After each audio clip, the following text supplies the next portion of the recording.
ግን ከአንድ አመቷ በኋላ ግን ያው ጀመረ ክርስትና። አልጋ ባልጋ ብቻ አይደለም እንደምታውቀው፣ ያ የመንሳፈፍ ጊዜ ደግሞ አለቀና ፈተናዎች ከቀኝ ከግራ ከፊት ከኋላ ብዙ ጉሰማ መጣ። በጣም ጥያቄ ተፈጠረብኝ። እኔ መጀመሪያ ሲነግሩኝ አቤት ያለው ደስታ አቤት ያለው ሰላም ነው ናይታል ሁሉ ማለት ጀመርኩ። የዛን ጊዜ ግን ያው ኦሬዲ እግዚአብሔር ስለተረከበ ያቀበታል እንዴት አድርጎ መራና ሁለት ነገር የማረሳው ነገር ነገረኝ። አንደኛ እንደዚህ አይነት በዚህ አይነት ቻሌንጅ ውስጥ በሁሉ አመስግን የሚል ድምጽ ሰማሁ። በጣም ብዙ የረዳኝ። ሁለተኛ ግን አሁን የሥራ ጊዜ ነው፣ የምሰራህ ግን ለስራዬ ነው። ለካ ትሬኒንግ ሲጀመር ያው ትሬኒንግ ሰው ያችን ሃኒሞኗ ሁሉ ጊዜ እንድትቀጥል ይፈልጋል። ነገር ግን ያው በኋላ ይሄ መሆን ሰማ እንደው ቢጎረብጠኝም ያው እና ግን በሁሉ አመስግን ያለኝ ግን በጣም ረዳኝ። ምክንያቱም ማመስገን ሲጀምር እንትኔ ይቀየራል፣ ለነገሮች ያለኝ አመለካከት ይቀየራል። ማለት በጣም ያከበድኩት ነገር ይቀላል። ከዛ ያው በዛው ጣመኝና እዛው ቀጠልኩ። ነገሮቹ አልቀነሱ እየጋሉ ሄዱ። ግን በጣም ያው ወጣት የሚገጥመውን ሁሉ ታውቃለህ።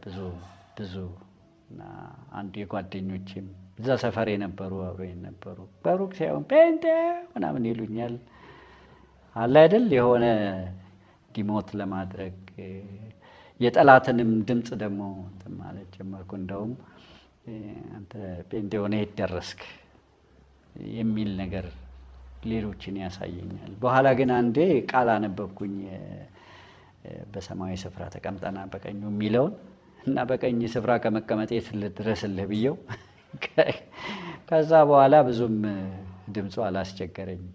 ፈተናው ግን ያው በዓለም ሳላችሁ መከራ አለባችሁ ብሏል። ሆነስት ሊነግረውና ግን አይዟችሁ ዓለምን አሸንፋለሁ ደግሞ ብሏል። ብዙ አይነት ፈተና ነው ወጣት የሚገጥመው። ፈተና ሁሉ ይገጥመኛል። መወቀስ አለ፣ መከሰስ አለ። እንደነገርኩ ዲፕሬሽኑ እንደ ድሮ አልተቆጣጠረኝም እንጂ እየመጣ የሚታገለኝ ነገር ብዙ ነበር። በአመዛኙ እኔ አሁን ዞር ብዬ ሳየው በዋናነት ትልቁ ቻሌንጅ መንፈሳዊ ጦርነት ነበር። አሁን ስለ መንፈስ ዓለም ሲወራ ሰው ምናባዊ ይመስለዋል እንጂ ከዚህ ከምናየው ዓለም ይልቅ እውን እንደሆነ አሁን ገብቶኛል። ምክንያቱም ዕብራውያን ምዕራፍ 11 ላይ እንደሚናገረው የሚታየው ከማይታየው ነው። የሚታዩት ከማይታየው ነው። ከመንፈስ ዓለም ነው ይሄ የወጣው። ሰው ይሄን ነው ሪል የሚያደርገው። ለዚህ ነው ለዚህ በጣም የሚሟሟተው፣ በጣም ይሄንን ጥብቅ አድርጎ ይሄንን የሚይዘው። ያኛው ሪል ስለማይመስለው ህልም ስለሚመስለው ነው። ግን በጣም እውን ነው። እና ይሄ አጋንንቶች ሲባል ቢያንስ በነገራችን ላይ በገሃድ በዚህ አይኔ አራት ጊዜ አይቻለሁኝ። ማለት በመንፈስ ብዙ ኤንካውንተር ይኖራል። ግን በአይኔ በሚታይ እንደዚህ 4 ጊዜ አይቼዋለሁ። በጣም ማረጋግጥልህ ነገር ልትደግመው የማትፈልገው ኤክስፒሪየንስ ነው። በጣም የሚያስጠላ ነው። ከዛ በፊት እኔ ባለማወቅ እንደነገርኩ ብዙ መንፈሳዊ ከበባ ስለነበረብኝ አንድ ቀን በጣም ዲስካሬጅድ ሆኜ ጌታን ጠየቅኩት። እነሱ እኮ እያዩኝ ነው አታክ የሚያደርጉኝ። ማለት የሚታይ ታርጌት ነኝ ለነሱ። እኔ ለምን አይኔን ገልጣ አታሳየኝም ስለው ያው እግዚአብሔር ዋይዝ ጥበበኛ አይደል፣ አይነን ብከፍትልህማ ትሮጣለህ አለኝ። በኋላ ነው የገባኝ መንፈስ ዓለም ውስጥ ያለው ነገር እግዚአብሔር ፈቅዶ የተወሰነ ነገር ካላሳየህ ኦቨርዌልም እንደሚያደርግና በጣም ከባድ እንደሆነ ነው የገባኝ። በኋላ ያው ብዙ በዚህ አገልግሎት በነገራችን ላይ ዴሊቨራንስ አገልግሎት ውስጥ ብዙ ከገባ ብዙ አታክ ነው። ሰዎች ይፈርዳሉ። ይሄ ዴሊቨራንስ ሚኒስትሪ ያላቸው ሰዎች ላይ በተለያየ እንትን ግን የምር ነው አታክ የሚያደርግህ። ማለት ትክክለኛ እንትን ነው ስለማውቀው ነው የምነግርህ። እኔ ደግሞ ጌታን ካገኘው ከተወሰነ ጊዜ በኋላ ማርቆስ 16 አንብቤ በስሜ የሚያምኑ በበሽተኞች ላይ እጅ ይጭናሉ፣ አጋንንትን ያወጣሉ የሚል አንብቤ ጌታን ሁሉ አኩርፌያለሁ። በቃ ለምንድን ነው በዚህ ዘመን አይሰራም ወይ ቃልህ ብያለሁ። ግን ከዛ በኋላ ግን ያው ከፈለክማ ብሎ ሰጠኝ። ከዛ ጊዜ ጀምሮ በጣም እንትናል። ግን ምንድነው እንደምን ማየው አንድ ሰው ሲያስረዳ ምን አለ፣ አንድ ደካማ ሰው አንድ ጥጋበኛ ሰው ሲደበድብ ብታይ ምን አረገህ ይሄ ምስኪን ለምን ትደበድባለህ በተለኮ አንተ ላይ ነው የሚዞርብህ አለ። ኤግዛክትሊ ያ ነው የሚሆነው። ሰዎችን ከተጽዕኖ ሰዎችን ከአጋንንታዊ ስራት ከተለያዩ ስታወጣ ወደ አንተ መመለሱ አይቀርም እና ያ ደግሞ በጣም ብዙ መከራ ውስጥ ነው ያስገባኝ። ስፒሪቹዋሊም ቢሆን ፊዚካሊም የሚገለጡበት ጊዜ አለ። በመንፈስም ያው መንፈስ እኮ አለ ውስጣችን እና በደም ሴንስ የምታደርገው ነገር አለ። እነሱ ያስታውቃል። የእግዚአብሔር ፕሬዘንስ ሲመጣ የምታርፈው የምትደሰተው ነገር አለ፣ የሚሰማ ፎይታ አለ። ኢቭን ክብደቱ እንኳን ካቦዱ እንኳን ቢመጣ ደስታህን ቀምቶ አይደለም። ያ ሲመጣ ግን የሚያስጠላ ነገር አለው። በጣም ማለት ሳስታውሰው ሁሉ በጣም የሚያስመርረኝ እና ሰው እንዴት ከነዚህ ጋር ለዘላለም እንዴት ለመኖር ይወስናል? አሁን ነው ጥያቄ ያለብኝ። እንዴት ከአጋንንቶች ጋር እግዚአብሔርን ትቶ ሪጀክት አድርጎ ከነዚህ ጋር እንዴት ለመኖር ይወስናል እስክል ድረስ ነው ማለት። አንድ ጊዜ እንደውም ውጭ ሀገር በጣም ዲሞናይዝድ የሆነ ልጅ አጋንንት አወጣንለት እና ምን አለኝ፣ አታውቋቸውም እኮ አለ። እናንተ አታውቋቸውም፣ ይከረፋሉ እኮ አለ። በጣም ይከረፋሉ አለ እና ሲያሰቃዩት የነበረውን ነገር ሲናገር ደግሞ አንተ ራስህ ይዘገንናል። ወደ ላይ ወረውሩኛል አለ ወደ ሰማይ እና እየተሽከረከርኩ ስመጣ በሰይፍ ይቆራርጡኛል አለ፣ ከዚህ ይገጣጥሙኛል አለ። አሁን እነዚህ ነገሮች ዝም ብሎ ቲያትር ፊልም ምናምን ይመስላል እንጂ ባያለፈበት ሰው ነው የሚገባው።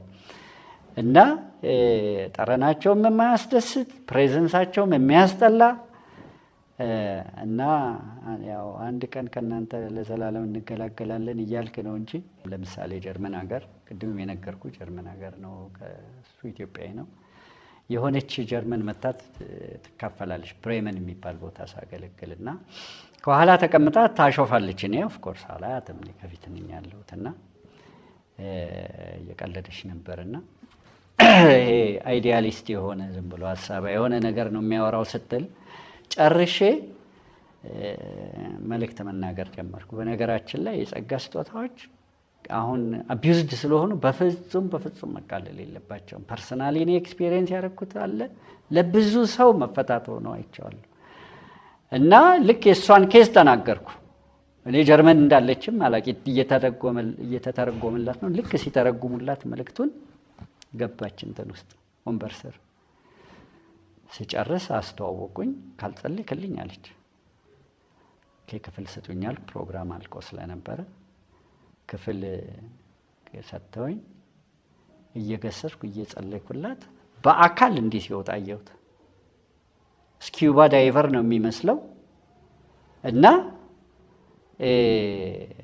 ውልብ በደንብ ነው ያየሁት። ግን መልሼ እሷን ሳያት ዲፕረስድ የነበረው ፊቷ እንትን ብሏል፣ እንደ ጨረቃ አብርታለች። እኔ ምን ቸገረኝ ብዬ እግዚአብሔርን አመሰገን። ገባች እሷም ሳምቲንግ ሌፍት ምናምን ብላ ገብቷታል። እና ከዛ በኋላ ግን ድንገት ዲፕሬሽን ወደቀብኝ። እኔ ከዛ ጋር ፍጹም አላያያዝኩትም። በጣም ዲፕሬስድ ሆንኩኝ። ወደ አንድ እህት ቤት ሄደን መጸለይ ነበረብን፣ ጸሎት መጸለይ ነበረብን። የዛን ሰሞን የነበረ በጣም ሪቫይቫል ነገር ነበር እዛ የተነሳው እና በጣም ሃንገር ነበር። ቸርችም አይበቃቸውም፣ ሄዱ እንደገና ጸሎት። ከዛ በኋላ ግን ሁላችንም አቃተን መጸለይ። እኔ ዲፕሬስድ ሆኛለሁ፣ ያዳፋኛል። በኋላ እያዳፋኝ ሰው ሁሉ ሳይው ተኝቷል ማለት ሶፋ ላይ ምንጣፉ እንትን ሆኗል እና ዋስኮንጎን ምናምን ብዬ ምንድነው ጌታዊ ስል አንድ ትንሽ ልጅ 7 ዓመት ልጅ እዛው ጀርመን ያደገ ትንሽ ነው አማርኛ የሚችለው፣ እናቱ ጸዳለ ትባላለች። ሮጥ ወጣና ተደፍቶ እንደዚህ በግንባሩ በኢየሱስ ስም ማለት ሲጀምር አየሁት። ከሷ ያወጣሁት እዛ ቆሞ አየሁት። እዛ ስገስጸው ልብ ብሎ ጠፋ። እንደገና ሲጠፋ ሰው ሁሉ ነቃ ነቃ ብሎ መጸለይ ጀመረ። ለካ እንቅልፍ የምጥሉብን እናንተም ናቸው፣ የስጋ ድካም ብቻ አይደለም ብዬ አንዱ እሱ ነው። ሌላ ግን እንደዚሁ ለምሳሌ ልጄ 3 ዓመቱ እያለ ሞግዚቱ ላይ ቁጭ ብሎ ሂድ ይላል፣ ጭንቅላቷን እያየ ሂድ ይላል። እና ለባለቤቴ ነገረቻት። ምንድን ነው ጭንቅላቴን እያየ ሂድ ይላል ምናምን አለች። ከዛ ነገረችኝ ባለቤቴና በኋላ እጅ ጭኜ መጸለይ ጀመርኩ ለልጅቷ። ስጸልይ ማግሳት ጀመረች። ስታገዛ ድኝ ለካ ጠላ በድኝ ቀላቅለው ዘመዶቿ አጠጥተዋታል እና በጣም አታገለኝ። በኋላ ግን ሌላ ጊዜ በሌላ ኢንሲደንት እንደገና እንትን ስትሆን ሲነሳባት በጣም ተበሳጭቼ፣ እዛን ጊዜ ቸርች ነበር ኦልሬዲ ቸርች ወስጃት፣ በጣም ተበሳጭቼ በኃይል ስገስጽ አየሁት። ልጅ አየሁም ማለት ነው። ጊንጥ አትለው ምን አትለው። አሁን ትንሽ እንትን እየሆነ መጥቷል እንጂ የመንፈሱ ዓለም ሪል ነው። የግድ ልይ ብለህ ማየት የለብህም። እኔ ቅድም እንደጠየኩት ዳት ዋዝ አ ፉሊሽ ኩዌስችን። ያው ጌታ ሳልፋል ዘጠኝ ግን አየሁት። ሳየው ተበሳጨሁ እና በኃይል ሁለተኛ ስገስጽ እንዲህ አድርጎ ሸቅሽቆ ይሄንን ጭንቅላቷን ላለመነሳት ማለት ነው ሲይዝ አየሁት። እና የዛን ጊዜ አባባ ጭንቅላቴን እያለች እኔ አልያዝኳትም። ትኑስ ግን ጭንቅላቴን አለች። እና ከዛ በኋላ ያው ጸሎቱን መቀጠል የማልችልበት ሁኔታ ተፈጠረ። ግን በኋላ ስሰማ ግን እሷ እኛ እናባረራለን፣ እሷ ሌላ ቦታ ሄዳ ትቀበላለች። እዚህ ነው እንቋችሁን በሪያ ፊት አትጣሉ የሚለው ማለት። ሰውየውም አንዳንድ ጊዜ ለማውጣት አቃታች። የእምነት ማነስ ብቻ አይደለም፣ አንዳንድ ጊዜ ሰውየውም ፈቃደኛ መሆን አለበት። ያው አንዴ ቸርች ገጥሞኛል። ለምሳሌ ወገኖች እየጸለዩ እዛ ለብዙ ሰው አጋንንት ይጸለያል፣ አጋንንት እንዲወጣ ይጸለያልና እሷ ቁጭ ብላ እንደ ድራማ ታያለች ፊት ቁጭ ብላና አንቺ አይጸለይልሽም አልኳት። አልፈልግም አለች። እንዴ ገረመኝ። አልፈልግም የሚል ሰው ኖርማሊ ሰምቼ አላውቅም። ታዲያ ምልቶኝ መጣሽ አልኳት።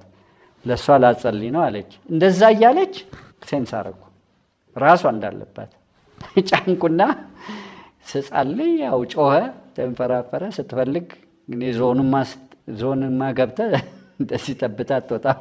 ስትፈልግ ከግቢ ውጭ መለል ፈልጌ ነው። የእኛን ፈቃድ በነገራችን ላይ እግዚአብሔርም አጋንንትም የእኛን ፈቃድ መድፈር አይችሉም። እግዚአብሔር ራሱ ፍሪ ዊል ሰጥተዋል የሚያከብረው።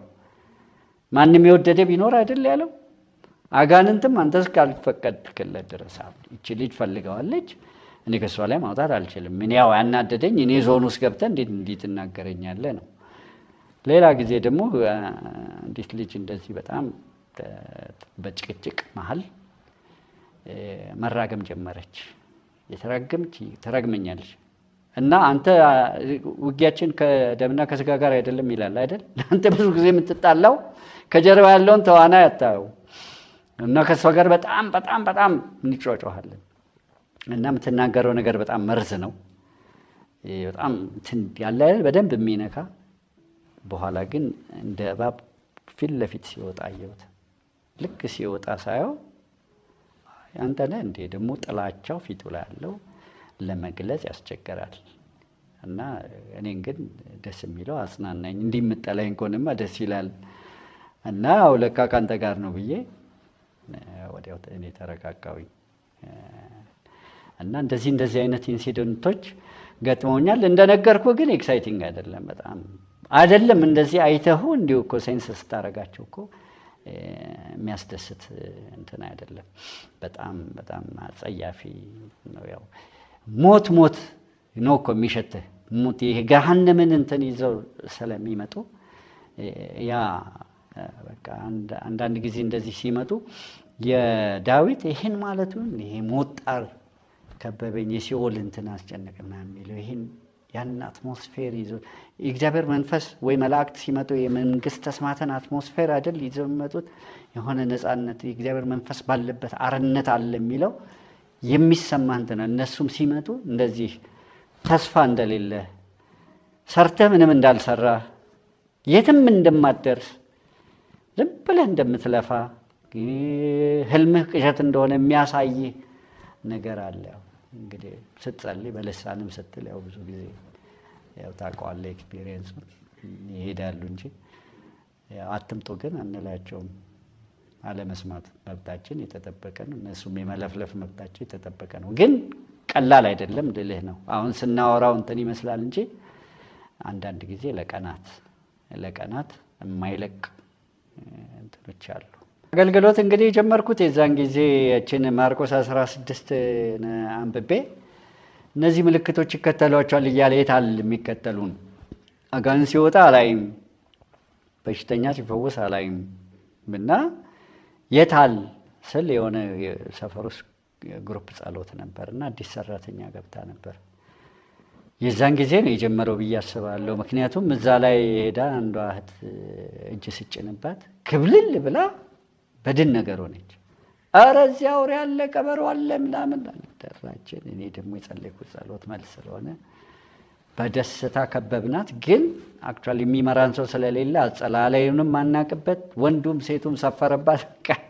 በመጽሐፍ ቅዱስ እናስጨዋታለን። አንዷ በተለይ እትዬ አስቴር የምትባል አፍንጫዋን እንደዚህ ደፍጥጣት መጨረሻ በስጋም እንትን ይሰማታል። ኧረ የእትዬ አስቴር አፍንጫዬን ዝም በል ትላለች እሷ እና ምንም አጸላላዩንም አናቅበት ግን አስወጣ ነው ስርዓቱን ባናቀውም እና ከዛ ጊዜ ጀመረ። ከዛ ጊዜ ጀምሮ ግን ያው እስከ ዛሬ አላቆምኩም እና በተለይ ግን ሰኞ ፕሮግራም ይባል ነበረ። በዛ በቀውጤው ሰዓት የወጣቶች ፕሮግራም የሚደረግበት ኖህ ቡና ቤት ነው ይባል አጠገቡ ነበረ ትየለታ የምትባል ቤት። እዛ የወጣቶች ፕሮግራም እህቶቼ ጋብዘውኝ ሄጄ በሚቀጥለው ሳምንት ሁሉን ነገር እኔ ላይ ጥለውታል። ያንን ፕሮግራም ማድረግ ጀመርኩ። ያው ያ ፕሮግራም በጣም እየሰፋ መጣ። ደመና ሁሉ ቤት ውስጥ እስኪመጣ ድረስ የእግዚአብሔር ግሎሪ የነበረበት ማለት ነው። ሊተራል የሚታይ ደመና ነው የምልህ።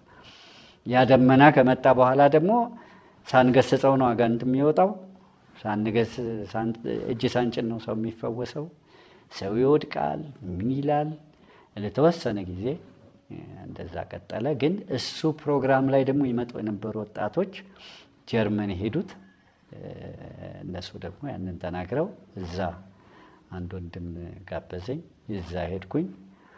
እዛ በቃ አገልግሎቱ እንደዛ እያለ ቀጠለ ማለት ነው። ከዛ እዛ ሆኜ ነው ጌታ የተናገረኝ። በፊት አባቴ እንትን ይለኝ ነበር፣ አንተ እንኳን ዝም ብለህ ትለፋለህ። ስራም ነገር ስለነበረኝ ጥሩም ደግሞ ስለነበረኝ በወጣትነትም አንተ እንኳን ዝም ብለህ ትለፋለህ እንጂ ጌታ ለስራው ሳይፈልግ አይቀርም ይለኛል። እና እኔ ይሄ ደግሞ ያበሳጨኛል። ምክንያቱም አንዳንዶቹን ስላየው ስንት እንደሚከፈላቸው ቸርች እንዲህ ባይለኝ ደስ ይለኝ ነበር። ምክንያቱም ማንም ላይ እንትን መሆን ዲፔንድ ማድረግ አልፈልግም። በኋላ ግን እዛ ስሄድ እንደነገርኩ ከተወሰነ ጊዜ በኋላ ኤግዛክትሊ እሱን ነገር አባት ያለኝን ጌታ ነገረኝ። እፈልግሃለሁ ለስራ ለአገልግሎት አለኝ። ያው በልብህ የምታስበውን ጌታ ስለሚያውቅ ፊት ለፊት ነገርኩት። የሰው ሸክም ልታደርገኝ ነው ያልኩት ነው። መኖሪያህ የዘላለም አምላክ ነው፣ የዘላለም ክንዶች ከአንተ በታች ናቸው አለኝ። እንደዚህ ድምፅ ከሰማው ደግሞ ወዲያው ነው እጅ የምሰጠው። ብዙ አላስብበትም። እና አሁን ቆም ብዬ ሳይሆን ግን እግዚአብሔር በእውነት ታማኝ ነው። አሁን ብለህ የሰው ሸክም አለማድረግ ብቻ ሳይሆን በቸርቹ ስር ብዙ ሚኒስትሪ ለብዙ ነገር ነው ጥላ የሆነው። የልጆች ማሳደጊያ ያለ ፕሬዝን ሚኒስትሪ ባለቤት ያላት፣ የሌሎች ስትሪት ኪድስ አገልግሎት አለ። ብዙ ጥላ አይደለም የሆነው ቸርች። ብዙ ሚኒስትሪዎች ናቸው ያሉት። ብዙ ስታፍ አለ፣ ብዙ አገልጋይ አለ፣ ቅርንጫፎች አሉ ወደ 14 የሚሆኑ እና እግዚአብሔር ሁሉ ጊዜ እውነተኛ ነው። አንተ ድምፁን ሰምተህ አምነህ ተራመድ እንጂ አብርሃምን እኮ ውጣ ሲለው ወዴት እንደሚሄድ ሳያውቅ ወጣ። ከባድ ነው። አሁን እኮ ያለ ትውልድ ማስረጃ ይፈልጋል። ምን እና የዛን ጊዜ እንደዛ ሆኖ ያው ከዛ ጊዜ ጀምሮ እንግዲህ እያገለገልኩ አለሁኝ።